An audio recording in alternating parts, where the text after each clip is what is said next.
All right, so I'm making this video because this is the second Bear Creek Arsenal 450 Bushmaster upper that I've received. I bought one from them online. It shipped to the house, got it within a week, took it out, shot it. Had some feeding issues, some rounds not firing. So I emailed them, their warranty department. They said send it back, so I sent it back. They did provide me a shipping label, so it didn't cost me anything to ship it back to them, except for the tube I sent it in. But anyway, so I sent it back. This is the second Bear Creek Arsenal upper that I've received from them. Again, it's 450 Bushmaster, but what I'm trying to show you is, look at all the brass shavings inside this thing. Look at that. So I'm having a problem with that bottom locking lug right there. You can see it's, again, chipped off, which is the problem I had with the first one. I wasn't going to make a video, but I actually talked to somebody, a technician of theirs, today. And basically, he told me if I sent it back, I would get back the exact same setup that I've had on the previous two. Which on a 450 Bushmaster, I mean, look how big that bore is in the barrel. And look how big the feed ramp is. That's kind of what my point is here. That feed ramp is massive. These rounds are about 5 times the size of a 5.56, which is basically what they've designed this 450 Bushmaster to do, is fit inside a 5.56 upper.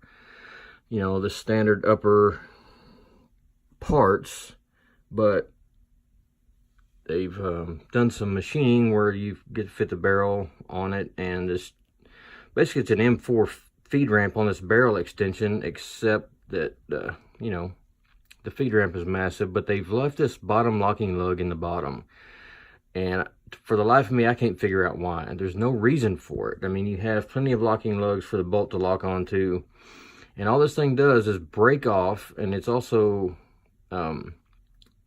scarring up the brass before it enters the chamber, and you can see all the brass shavings inside this thing. It is crazy. So what I'm going to do is I'm going to take my Dremel tool.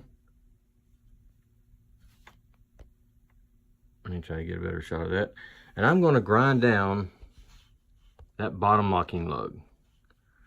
Because basically that's what the guy told me I should do. He said if he was in my shoes, that's what he would do, because if I send it back, I'm going to have this exact same issue over and over. I mean, there's brass shavings all over my ejection port. You know, it's all over the chamber in there. In a minute, I'll get out a round and show you. Well, actually, I can't. I sent all those back to Hornady because I'm having some firing issues. So I apologize. I can't actually show you the brass, but what I'm going to do is get this thing disassembled, set it up here, and you know, try to get something shoved in that bore where it doesn't get any metal shavings from this lower locking lug that I'm about to grind off inside my barrel.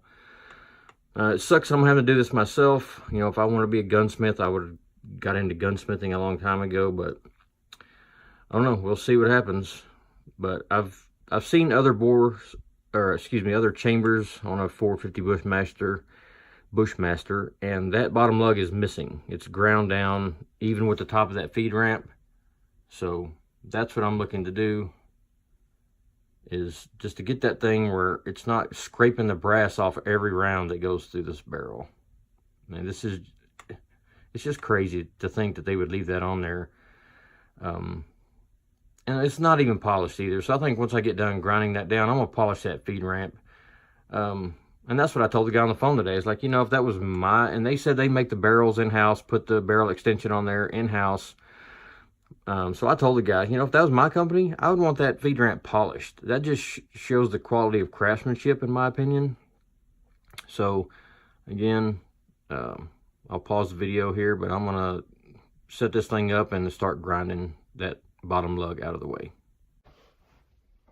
All right, so, again, I'm getting ready to grind down this bottom lug on this Bear Creek Arsenal 450 Bushmaster upper. I'm pretty upset that I'm having to do this myself. Obviously, I'm not a gunsmith. You know, I don't know, it's just pretty frustrating. So if I fuck this up, they have a pretty good warranty, actually. kind of like a no fault warranty. When I sent back my first upper, the morning they got it, I got an email at 6:15 in the morning, Dallas time, and they're in South Carolina, so it was, I guess, 7 o'clock, a little after 7 there.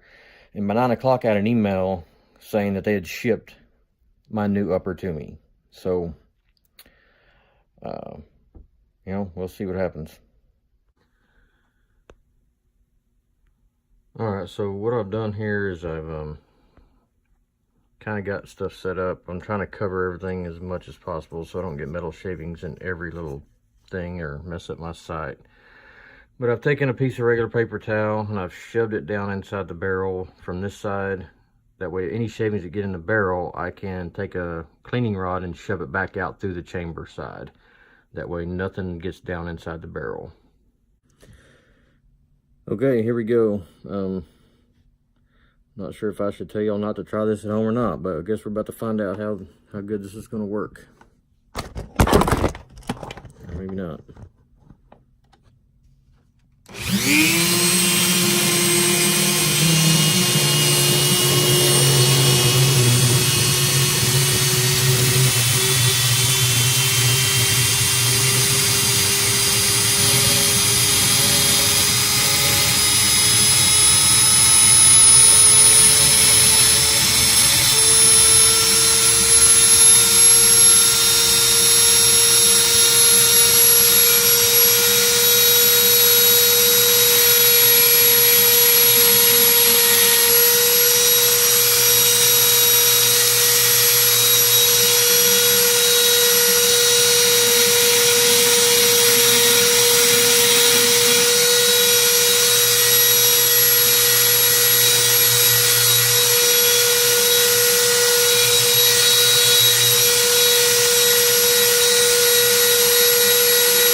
Okay, so that didn't take as long as I thought it was going to.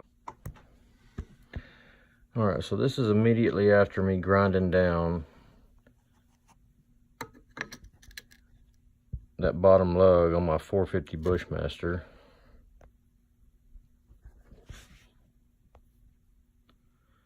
You can see it right there is a really good shot of it. So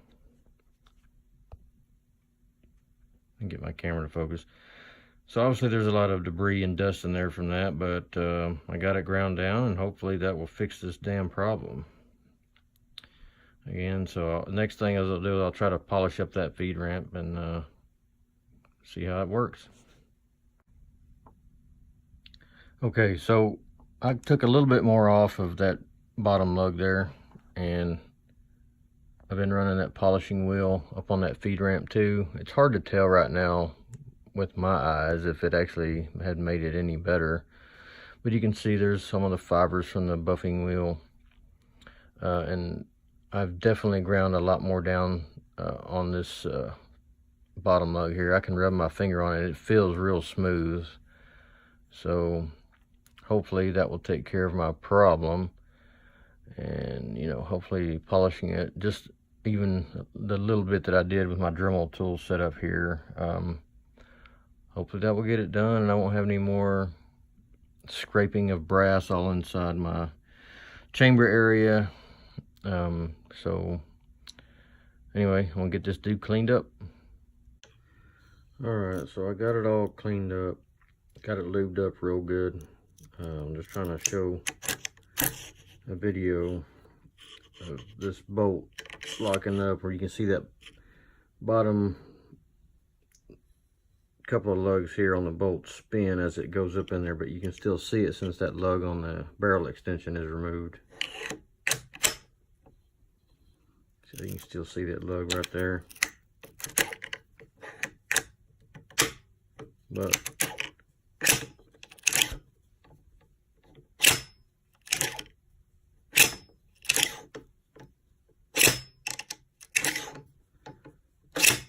seems to be pretty good.